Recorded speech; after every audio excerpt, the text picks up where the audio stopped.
Patuloy nating mararanasan ang epekto ng northeast monsoon o yung malamig na hanging amihan sa malaking bahagi ng northern Luzon. Samantala, for the next 24 hours dito sa southern portion ng Mindanao, posibleng makaranas ng mga kalat-kalat na pag-ulan na may pagkulog at pagkidlat. Bunsod yan ng trough o extension ng isang low pressure area na nasa labas ng ating Philippine Area of Responsibility, particular dito sa southern part or sa south ng Mindanao area. Maliit naman yung chance na nasabing low pressure area na maging bagyo sa mga susunod na araw at hindi rin natin ito inaasahang papasok ng ating Philippine Area of Responsibility. Sa Metro Manila at sa nalalabing bahagi ng ating bansa ay patuloy tayong makakaranas ng maaliwalas na panahon. May tsansa pa rin ng mga light rains o pag-ambon na dala ng amihan sa Northern Luzon at tsansa naman ng mga thunderstorms. Ito yung mga panandalian at biglaang buhos ng ulan sa Metro Manila at sa nalalabing bahagi ng ating bansa. At para naman sa magiging lagay ng ating panahon ngayong araw dito sa Luzon, dahil sa hanging amihan, makakaranas tayo ng mga light rains o pag-ambon sa Northern Luzon. So ito yung mga rehiyon ng Ilocos Region, Cordillera at sa Cagayan Valley. May tsansa naman tayo ng thunderstorms, yung mga pulupulong pag-ulan na may pakulog at pagkidlat sa Metro Manila at sa nalalabing bahagi ng Luzon.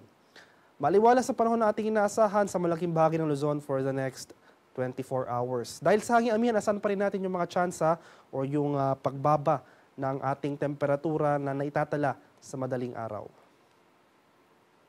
Sa bahagi naman ng Palawan, Visayas at Mindanao, dahil dito sa trough or extension ng isang LPA sa labas ng ating area of responsibility, ay makakaranas tayo ng mga kalat-kalat na pag-ulan na may pagkulog at pagkidlat. Kasama na rin dyan ang maulap na kalangitan sa southern portion ng Mindanao, particular na dito sa rehiyon ng Soc-Sargen. Kaya sa nabanggit na lugar, umantabi tayo sa mga thunderstorm o yung mga rainfall advisories na posibleng i-issue ng ating Pag-asa Regional Centers sa nabanggit na lugar.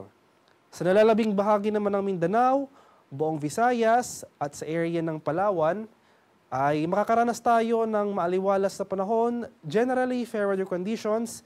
Magdala pa rin tayo ng pananggalang sa ulan dahil inasan pa rin natin yung tsansa ng thunderstorms, kadalasan sa hapon hanggang sa gabi.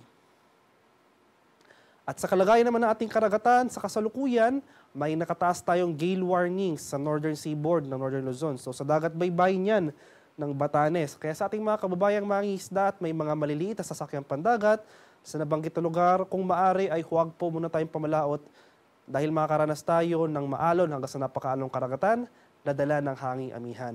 Sa nalalabing bahagi naman ng ating bansa, iba yung pag-iingat rin sa ating mga kababayan na maglalayag dahil posible pa rin tayong makaranas ng katamtaman hanggang sa maalong karagatan.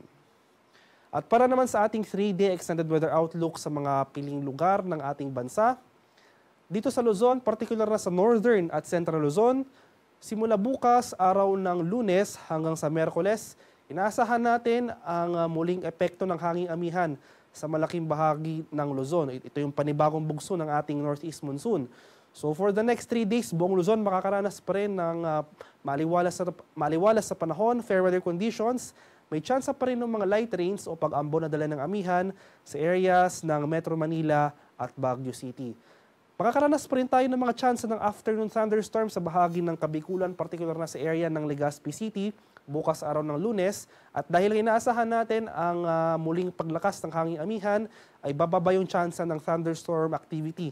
Pagsapit naman ng Martes hanggang sa Miyerkules at yung mga pag-ulan na lamang o yung mga light rains ng amihan ang ating inaasahan sa nabanggit na lugar.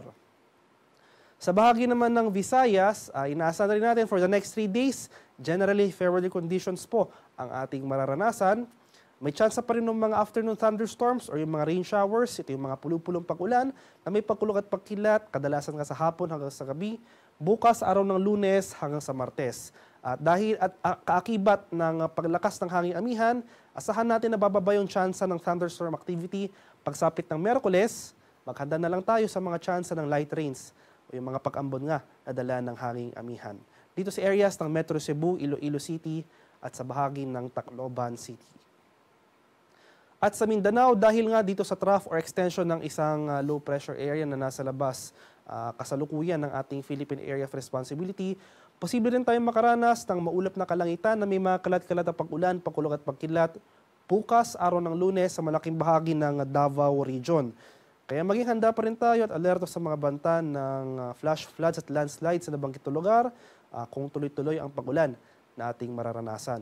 Bukas araw ng Lunes, sa nalalabing bahagi ng Mindanao ay maaliwalas sa panahon ang ating mararanasan at throughout the remainder of the forecast period, so for the next 3 days, ay asahan pa rin natin yung mga tsansa ng thunderstorm sa hapon hanggang sa gabi at improving weather conditions ng ating inaasahan starting Tuesday dito sa Metro Davao area at posible magpatuloy yan hanggang sa Miyerkules.